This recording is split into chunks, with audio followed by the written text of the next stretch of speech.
জানতে পারলাম যিনি আমার আজকের আড্ডার পার্টনার হবেন। নমস্কার শ্রবণ দিদি। আহ, এত আহ, ভালো কথা বললে। মানে তোমাকে লোকে ট্রোল করবে। একজন অসাধারণ সাংবাদিক হওয়ার পাশাপাশি তিনি একজন অসামান্য সিঙ্গার। আমাদের বাড়ি ছিল স্বদেশী জেলখাটা বাড়ি। শরীরের ভিতরে অস্ত্র নিয়ে শুয়ে পড়লেন, যাতে ওই জন্য আমি যাদবপুরে ভর্তি হওয়ার সময় প্রচন্ড বন্ধুদের কাছে আওয়াজ খেতাম, এই কি সাজগোজ করা মহিলার তো দুঃখই থাকে না জীবনে।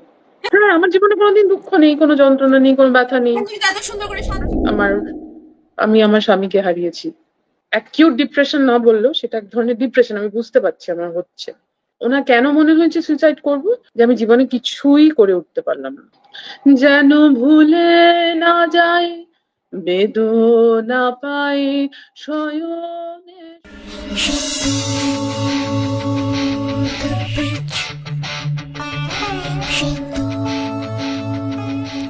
নমস্কার। আমার নাম শিল্পা দাশগুপ্ত। লেখাপড়া এবং কাজের জন্য আমেরিকাতে আছি প্রায় 10 বছর হতে চললো। আর কাজের পাশাপাশি একটা পডকাস্ট হোস্ট এবং প্রডিউস করি যার নাম ও ফোক। কিন্তু এটা আমার পরিচয় ঠিকই, তবে তার থেকে বেশি আমি আদ্যপ্রান্ত বাঙালি, এই পরিচয়ে নিজেকে পরিচিত করতে অনেক বেশি ভালো লাগে। তো এবার কিছুদিন আগে সেতু দা ব্রিজের অরিন্দম দা আমাকে ফোন করে বললেন যে ক্যামেরা অন করে একটা আড্ডা মারতে হবে। এবার বাঙালিকে আড্ডার কথা একবারের বেশি দুবার বলতে হয় না, তো আমাকেও বলতে হয়নি, চটজলদি রাজি। প্রশ্ন শুধু একটাই ছিল যে আমি আড্ডাটা মারছি কার সাথে, কারণ আড্ডা মারার জন্য জম্পেশ পার্টনারের দরকার হয় সব সময়। একা একা তো বকা যায় না, আরেকজন বকার পার্টনার লাগে। জানতে পারলাম যিনি আমার আজকের আড্ডার পার্টনার হবেন তাকে জেন অ্যালফার ল্যাঙ্গুয়েজে আমরা বলতে পারি RLGS, মানে রূপে লক্ষ্মী গুণে সরস্বতী। মানে লিটারাল সেন্সে বলছি কিন্তু। মানে আপনারা লিটারালি বলুন, মেটাফরিক্যালি বলুন, এই টাইটেলের মুকুট পরে তিনি এগিয়ে চলেছেন বহু দিন ধরে। তার নাম হচ্ছে শ্রবন্তী বসু বন্দ্যোপাধ্যায়। এবার তিনি কি হুম। নমস্কার শ্রবণ দিদি। আহ, এত আহ, ভালো কথা বললে। মানে তোমাকে লোকে ট্রোল করবে, এখন তো ট্রোলিংটা খুব ইন। সেই জন্য এটা এটা তুমি প্রস্তুত হয়ে থাকো। করুক গিয়ে, তাতে কিছু খুব একটা যায় আসে না, আমাকে আর কটা লোক চেনে তো। তুমি চাপ খেতে পারো, তার জন্য আগে থেকে সরি। তবে হুম। শ্রবণ দিদির ব্যাপারে আড্ডায় ঢোকার আগে একটু বলতে চাই যে অনেকেই হয়তো আপনারা রেগুলারলি শ্রবণ দিদিকে দেখেন, আপনাদের নিউজ ফিডে আসে, সোশ্যাল মিডিয়া হ্যান্ডেলে আসে, মানে আসে বললে টপকে পড়ে না। আনন্দবাজারের ডিজিটাল প্ল্যাটফর্মে আপনারা প্রায় প্রতিদিনই শ্রবণ দিদির কাজ দেখতে পান। কিন্তু শ্রবণ দিদির সেটাই একমাত্র পরিচয় নয়, অ্যান্ড দ্যাটস দ্য বিউটি। কারণ একজন অসাধারণ সাংবাদিক হওয়ার পাশাপাশি তিনি একজন অসামান্য সিঙ্গার, একজন রিসার্চার, একজন অন্টারপ্রনার, এবং রিসেন্টলি তাকে একটা নতুন রোলেও দেখা গেছে। সেটা কি, সেটা আমরা পরে জানবো। কিন্তু এইটা হচ্ছে শ্রবন্তীদির কাজের ব্যাপ্তি। কিছু কি মিস করলাম? না না, কিচ্ছু না, বরঞ্চ অ্যাড করেছো অনেক। এ বাবা! না, না, তোমার এছাড়াও আরো অনেক অনেক কিছু আছে আমি জানি, সেগুলোতে আসবো। শোনো, একটা কথা হয়, সব বাঙালিরা সবাই কবিতা লিখে, সবাই গান করে। তুমি তো জানো একজন বাঙালি হয়ে। হ্যাঁ, তো সবাই অনেক কিছুই করে, তো আমিও তাই ওইভাবেই বড় হয়েছি বাঙালি হিসেবে। আর obviously jack of all trades master of none. এটা ইস, করেছি, ওটা করেছি। যদি খুব একটা বিষয় খুব সাংঘাতিক হতে পারতাম, তাহলে হয়তো এত কিছু করতাম না। আহ সেভাবেই আর কি।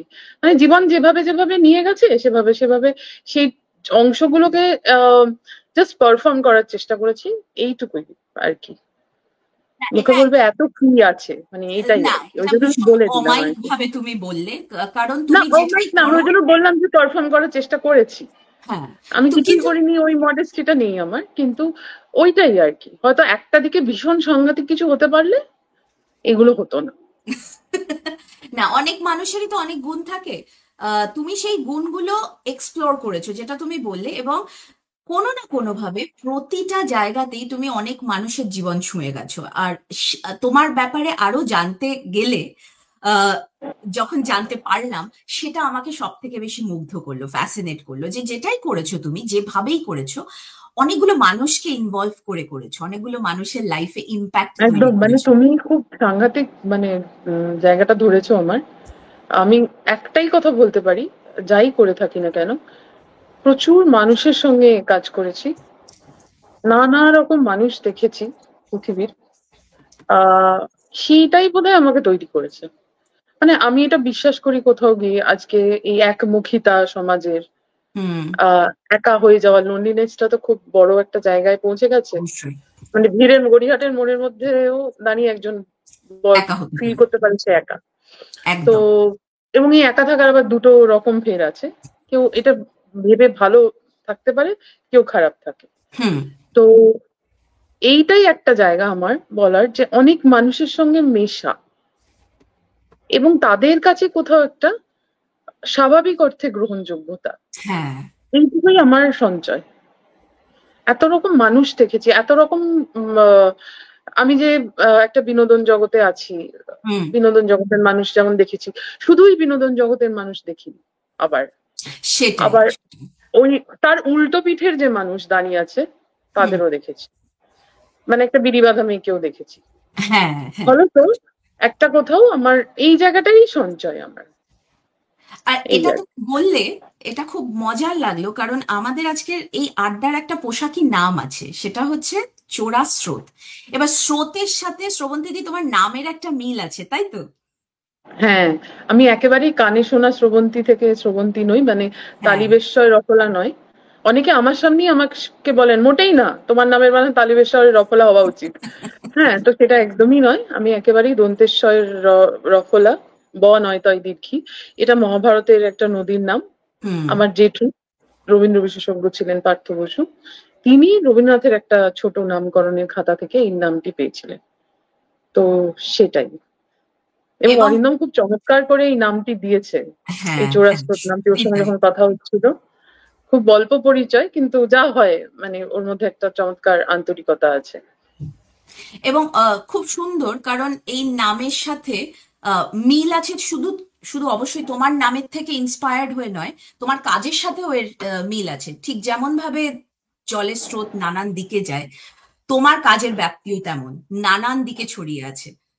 তো শুরু থেকে শুরু করতে চাই, তোমার ছোটবেলা দিয়ে কেমন ছিল তোমার বেড়ে ওঠার দিনগুলো? আহ খুব ভালো, মানে আমি খুব সিকিউর ছোটবেলা পেয়েছি, যেটা সবাই পায় না। হুম। আমার মেয়েকেই হয়তো সেটা দিতে পারিনি, কিন্তু খুব মানে একদম, আমাদের বাড়ি ছিল স্বদেশী জেলেখাটা বাড়ি। আমার বাবার দিদিমা ছিলেন কংগ্রেসের ইস্টার্ন রিজনের প্রথম মহিলা প্রেসিডেন্ট লাবণ্য প্রভা দত্ত। তার মেয়ে ছিলেন শোভারানী দত্ত, তিনি একজন হুম। অ্যানার্কিস্ট ছিলেন। তিনি একেবারে দেশের জন্য প্রাণ দিয়েছেন, মানে সে অর্থে আমাদের বাড়ির আহ মানে তার সঙ্গে যেমন একটা বড় আহ সমৃদ্ধির জায়গায় পৌঁছে গেছিল আমাদের বাড়ি, আবার তার চলে যাওয়ার সঙ্গে সঙ্গে পুরো ওই ওটাও চোরা স্রোতের মতো কোথায় মিলিয়ে যায়। ওটা একটা যুগ ছিল যখন আমার বাবারা দেখতেন যে খেতে বসেছেন, পুলিশ এসে মানে খাবার থালা ফেলে সার্চ করছে, ঘেঁটে দিল ভাত খাওয়াটা। আমার ঠাকুমারা আহ শরীরের ভিতরে অস্ত্র নিয়ে শুয়ে পড়লেন, যাতে ওখানে সার্চ, মানে ওইভাবে সার্চ করা হয় না সেটা জেনে। এরকম একটা, বাড়িটা এরকম ভাবে গেছে। এবং আমি এই বাড়িতেই থেকেই আজকে কথা বলছি। এটা প্রায় 150 বছরের পুরনো বাড়ি। তো সেই বাড়ি, তারপরে দেখা গেল যে আমার বাবা জ্যাঠা যারা ছিলেন, বিশেষ করে আমার বাবা এবং জেঠু যার কথা বলছি, যার হাতে আমি তৈরি, পার্থ বসু, আম, তারা কমিউনিস্ট হয়ে গেল। কংগ্রেসের বাড়ি থেকে কমপ্লিট চেঞ্জ, কংগ্রেস। রাজনৈতিক পালাবদল। এবং সেইখানেও সেরম বাড়িটা আবার সেরম ভাবে বড় হলো, সেখানে আমি জন্মালাম। হুম। আমার মা মানে পেট থেকেই গান শুনেছি। আর একদম গানের বাড়ি ছিল, মানে আমাদের বাড়িতে লিটারেলি, তখন তো ফেসবুক টেসবুক ছিল না, টিভি ছিল কিন্তু সেটারও অত দৌরাত্ম্য ছিল না। হ্যাঁ। দেখো, বৃষ্টি পড়লে বলতো ওই গানটা করো, ওই গানটা করো, সেটার মানে বোঝাবার চেষ্টা করতো। মানে এখন বুঝি যে এখন যেটুকু গানের কথা মানে বুঝতে পারি, সেই ওই শিক্ষা, ওটা কিন্তু একটা এই শিক্ষা। সময়। মানে মানে আমার জীবনে হয়তো আহ 20 বছর ধরে চলেছে আর কি। ওটা শুধু লার্নিং প্রসেস। মানে হুম। গাইতে পারি বলে সব জায়গায় গেয়ে ফেললাম, বাবা মারা বা না। জেঠু বললো দারুণ গান করছে। হ্যাঁ, একদমই এইসব কিছু নয়। তো সেই কারণে সেটা ছিল, মানে সেই পরিবেশটা আমার কাছে সঙ্গে ছিল। তো সেভাবেই বেড়ে ওঠা। এবং আমি যেটা বলছিলাম, তোমার সঙ্গে কথা হচ্ছিল, তুমি চমৎকারভাবে একটা প্রসঙ্গ তুলেছিলে। রোজ রাত্রে শুতে যাওয়ার আগে আমি জেঠুর সঙ্গে আন্তাক্ষরী খেলতাম, হ্যাঁ। সেটাও রবীন্দ্রনাথ গানের। এবং সেখানে ওরকম নয় যে একটা শব্দ শেষ আর একটা শব্দ শুরু। ওখানে বিভিন্ন লাইন দিয়ে দেওয়া হতো, আমাকে বলা হতো যে এর গানের প্রথমটা গাও। মানে এইভাবে। আর পাঠভবন স্কুলে পড়েছি, ও হ্যাঁ, সেখানেও সাহিত্য সভা। এই হ্যাঁ, জায়গাটা মানে ছিল। আমার আসলে ভীষণ বাঙালি হয়ে বড় হয়ে উঠেছিলাম। ওই ওই সময়কার যে বাঙালি বড় হয়ে ওঠা ছেলেমেয়েরা, ইমোশনাল, মধ্যবিত্ত পরিবার, এইভাবে বড় হয়ে ওঠা, এবং খুব সিকিউরড পরিবার, হুম, হুম। খুব আচ্ছা, তুমি নিশ্চিত সিকিউর পরিবার। এটা এটা তো খুব সুন্দর সেইভাবেই বড় শুনতে হয়। লাগলো যে একটা গানের বাড়ি, বিপ্লবের বাড়ি। আহ, তুমি হুম। মায়ের কথা বললে, জেঠুর কথা বললে, তো তোমার কি গানের প্রথম গুরু তোমার মা? হ্যাঁ, স্বাতী বসু। মানে আচ্ছা, সারাক্ষণ মা খুন্তি নাড়তো আর গান গাইতো। আচ্ছা। হ্যাঁ, তো মানে মানে বাড়িটা ভর্তি গান ছিল আর কি। তো মানে আমি সেটা ওটাকে তালিমের শুরুও পেরিয়ে, বলা যায়। হ্যাঁ ওটাকে পেরিয়ে আমি বরঞ্চ অনেকই গান শুনে তুলেছি রাদার দ্যান শিখে। শিখে। হুম, গানে তো হুম, হুম। সারাক্ষণ, মাও খুব গান সেটাই। শুনতেন, আমাদের বাড়িতে হ্যাঁ, রেকর্ড প্লেয়ার ছিল সেই ফিলিপসের তখনকার দিনে। সেই সব হ্যাঁ। গান শোনা হতো, সেই সেটা নিয়ে মানে বিশ্লেষণ করা হতো, খুব গম্ভীর ভাবে না, স্বাভাবিক ভাবে।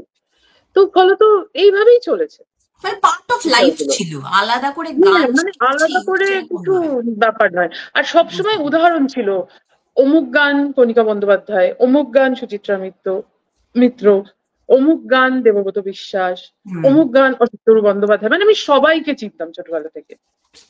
এবং হ্যাঁ, তাদের মানে বাড়িতে আর আসাও যেহেতু আমার দেখেছো জেঠু, নিশ্চয়ই। হ্যাঁ, যেহেতু জেঠু শিল্প সংস্কৃতির মানুষ ছিলেন, হ্যাঁ। প্রত্যেকে আমাদের বাড়িতে এসেছেন, আড্ডা হয়েছে। আর ওইখান থেকেই কিন্তু আড্ডাটা শিখেছি। হুম। এই যে গানকে ঘিরে আড্ডা, নাটককে ঘিরে আড্ডা, আহ কখনো সিনেমাকে ঘিরে। আমার জেঠু যেহেতু শিল্প সংস্কৃতি বলতে তো শুধু গান ছিল না। না। হ্যাঁ, মানে কোনো একটা গণেশ হালুইয়ের প্রদর্শনী হচ্ছে সিনেমাতে, হুম, হুম। চলে গেলাম। খুব বাধ্য ছিলাম, যা বলতেন সেটাই। মানে উনি পপুলিস্ট কালচারকে আবার অস্বীকার করেছেন বরাবর। ও মানে আচ্ছা। সিলসিলা দেখা যাবে না টিভিতে, ঠিক আছে তখন। ওই জন্য আমি যাদবপুরে ভর্তি হওয়ার সময় প্রচন্ড বন্ধুদের কাছে আওয়াজ খেতাম, এই কি এটা দেখিসনি, ওটা দেখিসনি, এই উত্তম কুমারের এই গানটা জানিস না। মানে একদম জঘন্য তুই আর কি। এবং গ্রাম্য পরিবেশ আমাদের বাড়ির। আচ্ছা, আমি মন্দিরে আচ্ছা। যেতাম জেঠুর সঙ্গে সকালবেলা ভোরবেলা হুম। মাগোৎসবে। হ্যাঁ। তো ওইভাবে একটা অদ্ভুত ভাবে বড় হয়ে ওঠা, যেটার জন্য এখন মূল্যবোধ কিছু বা কিছু মেলানো বা একটা সামান্য আবেগ কিচ্ছু মেলে না। এত আঘাত খেতে হলো এই যে নিশ্চয়তা নিরাপত্তার ঘেরাটোপে একটি মেয়ে বড় হলো। তারপরে যখন সে পথে নামলো, সেই পথে নামা থেকে আজ অব্দি তোমার সঙ্গে কথা বলছি, পুরোটাই পথে নাম। সেখানে আর ওই ওই পরিবেশ আর পাওয়া গেল না, ওই পেলবতা, ওই নরম জিনিস, রাইট। ওই সব মুছে ধুয়ে সাফ হয়ে গেল। হ্যাঁ, ওই নির্মাণটা হয়তো এই ঝড়গুলোকে টপকে টপকে যেতে সাহায্য করলো। সত্যি তাই, কারণ এই- তোমার কোরটা স্ট্রং। তুমি জানো যে হ্যাঁ, যাই হয়ে যাক না কেন, তোমার কিন্তু যা ঝড় ঝাপট মেরেছে না, ওরে বাবা রে, মানে সত্যি। ভয়ঙ্কর। খুব তুমি একটু সাজগোজ বলেছো। করা। হ্যাঁ, আমি আমি ইনফ্যাক্ট এটা ভীষণ ভাবে চাই তুমি বলো, কারণ এটা জানা দরকার সবার যে না এরকম একটা মানে খুব পরিস্থিতি একটা খুব এসেও। হয়তো খুব সাজগোজ করা মহিলার তো দুঃখই থাকে না জীবনে। হ্যাঁ, আমার জীবনে কোনোদিন দুঃখ নেই, কোনো যন্ত্রণা নেই, কোনো ব্যথা নেই। তুমি তো এত সুন্দর করে এত সাজো। সাজে, এত ভালো কথা বলে। হ্যাঁ, এ তো কোনো দুঃখই নেই, এ তো দারুণ আছে। এটা একটা ব্যাপার। মেয়েরা যতদিন না ওই ন্যাকামো করবে, প্রচন্ড দুঃখী দুঃখী দেখাবে, হ্যাঁ এবং সেটা ততদিন সেটা তাদের হচ্ছে দেখতে তাদের হবে। জন্য অনুকম্পা তৈরি হবে না। হ্যাঁ, হ্যাঁ। হ্যাঁ, তো অনুকম্পার প্রয়োজনও নেই, কোনো মানুষেরই হয়তো আজকাল আর নেই। না না, থাকাই ভালো, কারণ সেটা না অনুকম্পা থাকাই ভালো, অর্থে সত্যি আসে তাই। না। তো কোনো কোনো উম প্রয়োজনও নেই সেটার। হ্যাঁ, তো সেটাই বলছি যে জীবন কিন্তু সবার জীবনে, এটা আমি বলার সুযোগ পেয়েছি বলে আজকে বললাম, এক খাতে বইবে না। না। প্রচুর ঝড়ঝাপটা আসবে। আর ওই সেটাকে নিয়ে নিয়েই যেতে হবে। একদমই তাই। তুমি গানের কথা বললে, আমি খুব জানতে ইন্টারেস্টেড। তোমার এখন এত বিজি একটা প্রফেশনাল লাইফ সাংবাদিক হিসেবে, কিন্তু এখনো কি গানের চর্চা করতে পারো সে অর্থে? হ্যাঁ, আমি ক্লাসিক্যালটা শিখছি এখন, বেশ কিছুদিন আচ্ছা, হলো। আচ্ছা। তো চেষ্টা করি একটু, মানে ওই আসলে যেটা বলছিলাম না, মানে উম, যেহেতু ওইভাবে গান শিখেছি না, এলোমেলো ভাবে, মানে হ্যাঁ। ঘুরতে ঘুরতে, বাড়িতে ঘুরতে ঘুরতে গান গাই, মানে ওটা করি। এরকমও হয় জানো, এটা খুব অদ্ভুত ইন্টারেস্টিং রবীন্দ্রনাথের গানের ক্ষেত্রে, যেহেতু আমি শুধু ওটাই গাইতে পারি। আমি কিছুটা ভাবছি, হয়তো কোথাও গাড়িতে করে যাচ্ছি বা যেখানেই হচ্ছে যাচ্ছি, সেই ভাবনাটা হঠাৎ গুনগুনিয়ে আমার গানের মধ্যে চলে আসে। এটা কেন হয়, কি করে সবই হয়, আমি আছে। কিছু বলতে পারবো না। হ্যাঁ, যেহেতু সব আছে, এটা হুম, অটোমেটিক চলেও আসে। আমার একটা মনের ভাব বা তার অবস্থান ঠিক গানের মধ্যে দিয়ে বেরিয়ে আসে। হুম, হুম, হুম। তো আমার অনেক জায়গায় মনেও হয়, আমি একটি অনুষ্ঠান করেছিলাম 2018-য়, সর্বনাশের আশায় বলে। সেটা অন স্টেজ পারফরমেন্স ছিল। আহ সেখানে আমি আহ মানে নিজে অভিনয় করেছিলাম, দেবেশ চট্টোপাধ্যায়ের পরিচালনায়। জয় সরকার ছিলেন সুরের আয়োজনে। এবং আমার যে বলাটা, সেটা গানের মধ্যে দিয়ে বলেছিলাম। আমি দেখেছিলাম এই প্যাটার্নে আমি অনেক বেশি কমফোর্টেবল। তো ফলত ওইটাই বলছি যে এতটা জীবনের সঙ্গে একাত্ম এখন আমার গান। এবং আমার জীবনে সম্প্রতি, জানোই, আমি আমার স্বামীকে হারিয়েছি। তো আমার মেয়ে আছে, 13 বছর বয়স তার। তো মানে অনেকটাই রবীন্দ্রনাথের গান সাহায্য করে। সেই সাহায্য, হ্যাঁ, সেই হ্যাঁ, সাপোর্ট একটা থাকে। হিলিং এর। হ্যাঁ, অনেক কিছু তো হয় এই সময়টা জুড়ে। আহ সমাজের একটা বড় ভূমিকা থাকে। তো গানটা গাইলে, অনেক সময় গান গাইতেও পারি না, এরকম সময়ও গেছে যে আমি কিছুই করতে পারছি না, যেটাকে হয়তো অ্যাকিউট ডিপ্রেশন না বললেও সেটা এক ধরনের ডিপ্রেশন, আমি বুঝতে পারছি আমার হচ্ছে। আমার কিছুই করতে ইচ্ছা করছে না। আমি জানি আমার এই অফিসের এই ফোন আসছে, তাহলে সেগুলো কথা বলছি। আমি জানি এই কাজ আছে, আমি জানি আমাকে এইটা করতে হবে, আমার মেয়েকে এইটা করতে হবে। আমার কিছুই করতে ইচ্ছে করছে না। ইভেন আমি চেষ্টা করছি যে আমি যখন বাড়িতে তো বসে আছি, আমি তাহলে গানটা কেন গাইতে পারছি না। আমি গানটাও গাইতে পারছি না। তো এই সব সময়ও তারপরে যখন অনেক নিজেকেই পুশ করতে হয়, কারণ আমি একটা রথীন্দ্রনাথের চিঠিতে রবীন্দ্রনাথ লিখছেন, মানে রথীন্দ্রনাথকেই লিখছেন ছেলেকে, যে আমি সুইসাইড করতে গিয়েছিলাম। তবে তোদের কোনো ভয় নেই, আমি সেই জায়গা থেকে নিজেকেই সরিয়ে এনেছি। এবং উনি বলছেন যে ওনার কেন মনে হয়েছে সুইসাইড করব, নোবেল পাওয়ার পর এটা। উনি বলেছেন যে ওনার মনে হয়েছে একটা রাতে যে আমি জীবনে কিছুই করে উঠতে পারলাম না। এটা রবীন্দ্রনাথ লিখছেন। রবীন্দ্রনাথ লিখছেন। রবীন্দ্রনাথ লিখছেন নোবেল পুরস্কার পাওয়ার পর। এটা আছে রবীন্দ্রনাথকে লেখা চিঠিতে।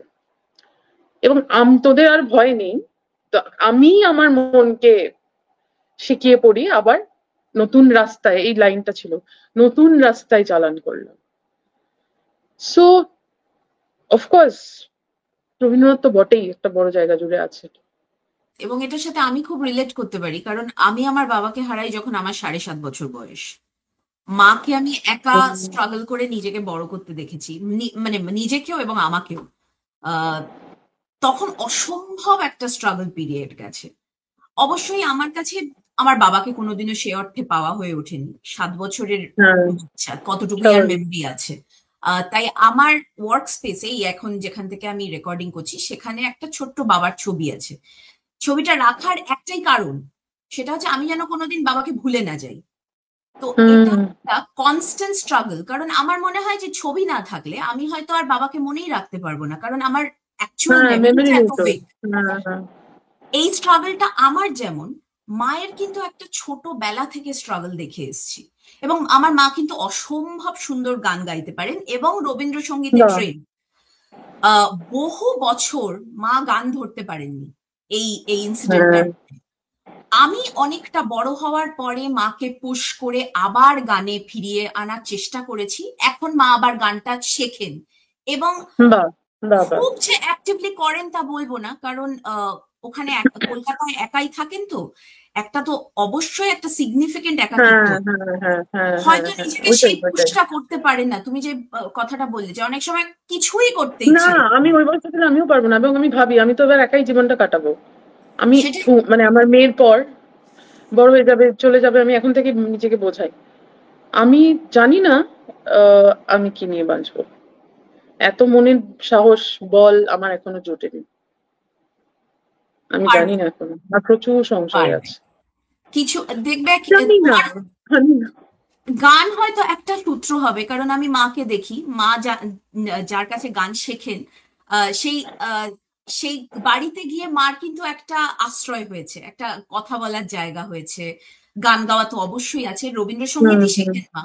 তো সেটা একটা মায়ের অবলম্বন হয়েছে এখন, এবং সেটা আমার কাছে খুব ভালো লাগার একটা জায়গা মেয়ে হিসেবে।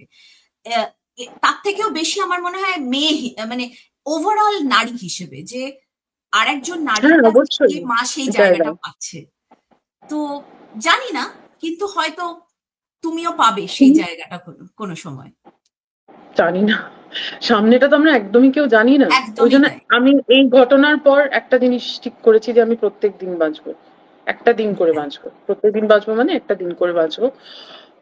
দূরের কথা ভেবে কোনো লাভ নেই, না, আমার না, হাতের সত্যি দিন তাই, সেটা।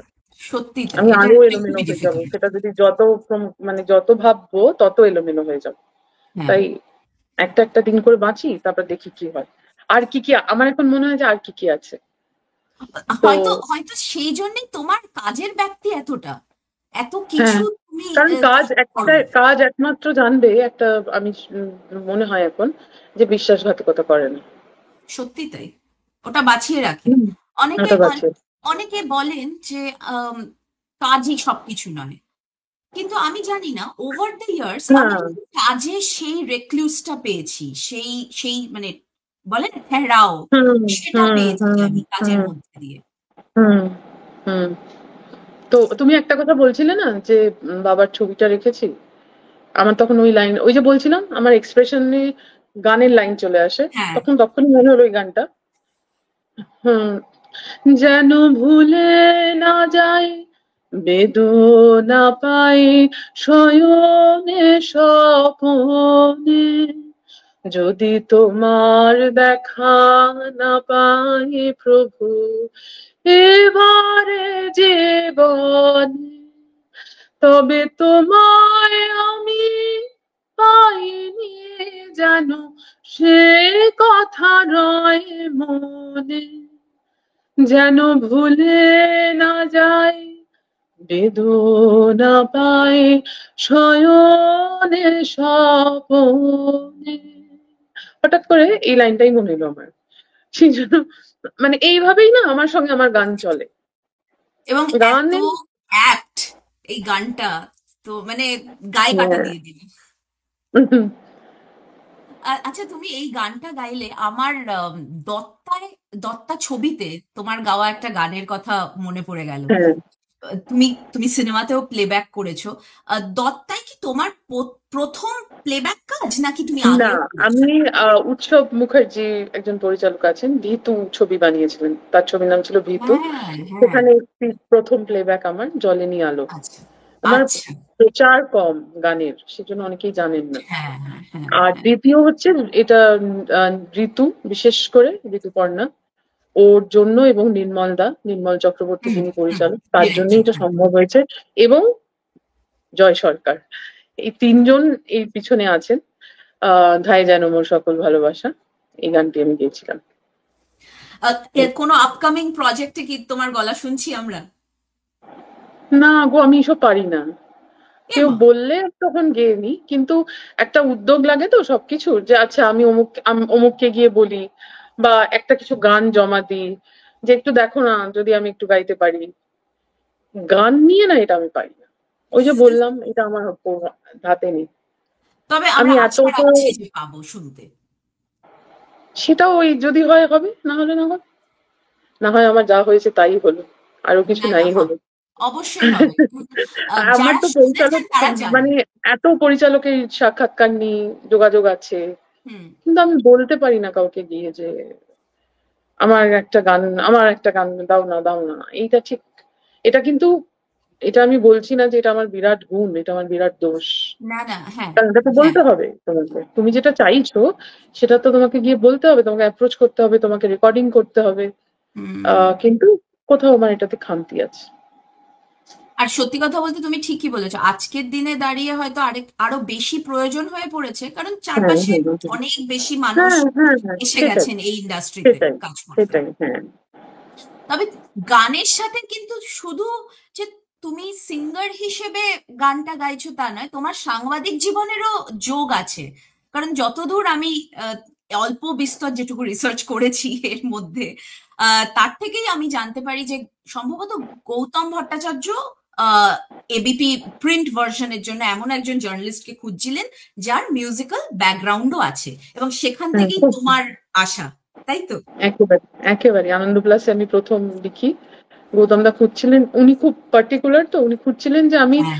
এখন এই সাংবাদিকতা আর নেই, যে যে কোনো, যে গান জানে না বা গানের যার গান সম্পর্কে যার কোনো আহ, কি বলবো, কোনো ভাবনা নেই, হুম। তাকে দিয়ে আমি কোনোদিনই, আজও হয়তো উনি করবেন না, কোনোদিনই মানে গানের লোকের সাক্ষাৎকার নেব না। নেবেন না, হুম। এটাই উনি খুঁজছিলেন। এবং আমার জেঠুর সঙ্গে গৌতমদার একটা সম্পর্ক ছিল, সেটা পরে জানা গেল যে আমি সেই, সেটা কাজ করতে গিয়ে জানা গেল, মানে উনি তো ওই সময় বাংলা লেখা, গৌতমদার যে বাংলা লেখা সেটাতে হুম।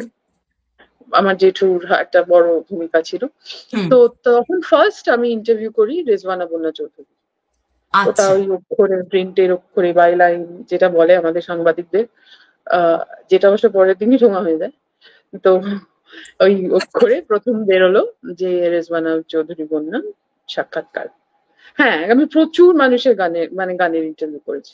নির্মলা মিশ্র বলো, আমি তখন খুবই ছোট ইনফ্যাক্ট, আহ বনশ্রীদি, মানে ওই যে জেনারেশন, ওই জেনারেশনের সঙ্গেও আমি তখন গিয়ে গিয়ে ইন্টারভিউ করতাম লেখার, তোমার প্রথম প্রিন্টের। ইন্টারভিউ, মানে সেলিব্রিটি ইন্টারভিউর কথা মনে পড়ে?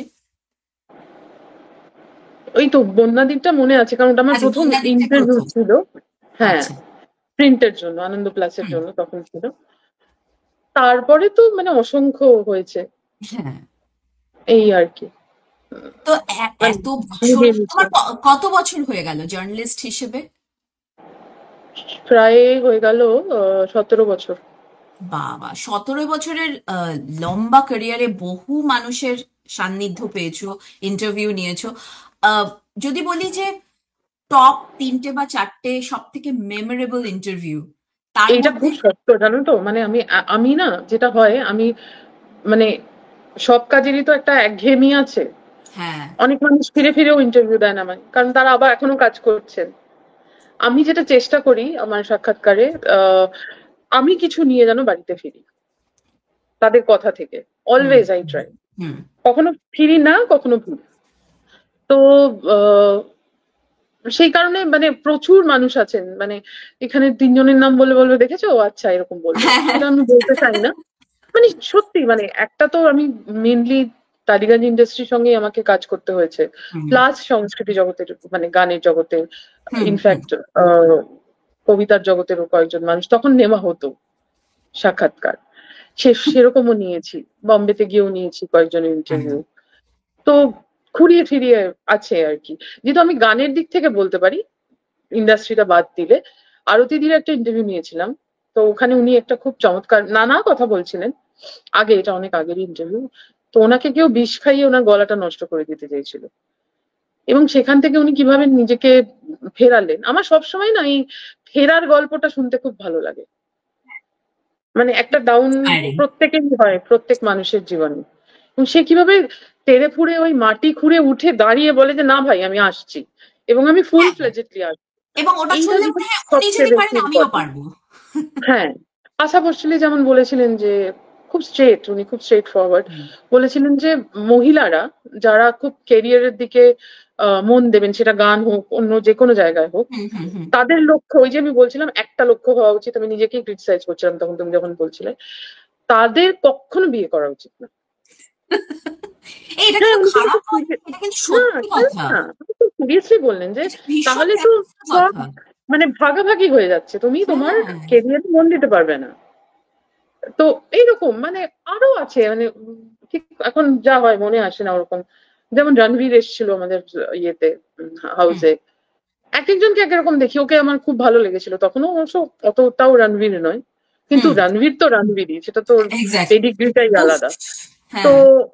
ও ও যত মানুষ ওর উপর উপচে পড়ছে তখনও অতটা, মানে সবে সেলফি এসছে বা মোবাইল এসছে ওরকম সময়, আচ্ছা আচ্ছা। হুম। ও সবাইকে নিয়ে চলছে। আবার কোনো কোনো স্টার আসেন, তারা মাটির দিকেই তাকান আর কি, মানে তারা সামনে চোখাচোখি, মানে তাদেরকে যদি কেউ রিকোয়েস্ট করে এসে আমার সঙ্গে একটা ছবি তুলুন, তারা জাস্ট, মানে তাদের 10টা বাউন্সার থাকে, তার সামনেই আসতে দেয় না। এরকমও দেখেছি, আমি বলতে চাই না তার নাম, তিনিও বম্বের হ্যাঁ খুব হ্যাঁ। ডাক সাইতে তখন। তো এইরকম চলতে থাকে আর কি বেসিক্যালি, মানে আচ্ছা, ইন্টারভিউ। এই এই যে বাকি বললেন। গালিগঞ্জে কারোর নাম না বললে, আর কারোর বললে সবাই আমাকে গলা টেনে হ্যাঁ কেটে হ্যাঁ, দেবে। না না না, সেই কন্ট্রোভার্সিটা থাক। অনেকক্ষণ ধরে কথা বলছি শ্রবন্তী দি, আমি আমি দুজনেই কথা বলেই যাচ্ছি। দুজনেরই বেশ অনেকটা গলা শুকিয়ে গেছে। আমরা একটা ছোট্ট ব্রেক নিয়ে নেব, একটুখানি জল খাবো, চা খাবো। আহ হ্যাঁ, আমার কফির বাতি কাছে, আমি একটু কফি খেয়ে নিই। বেশ বেশ, একদম একদম। তো সেসব করে আমরা একটুখানি ফ্রেশ হয়ে আবার ফিরছি। তো দেখা হবে একদম চা কফি ব্রেকের ওপারে, চ্যাপ্টার 2 তে, তাই তো? ঠিক আছে, হ্যাঁ একদম একদম।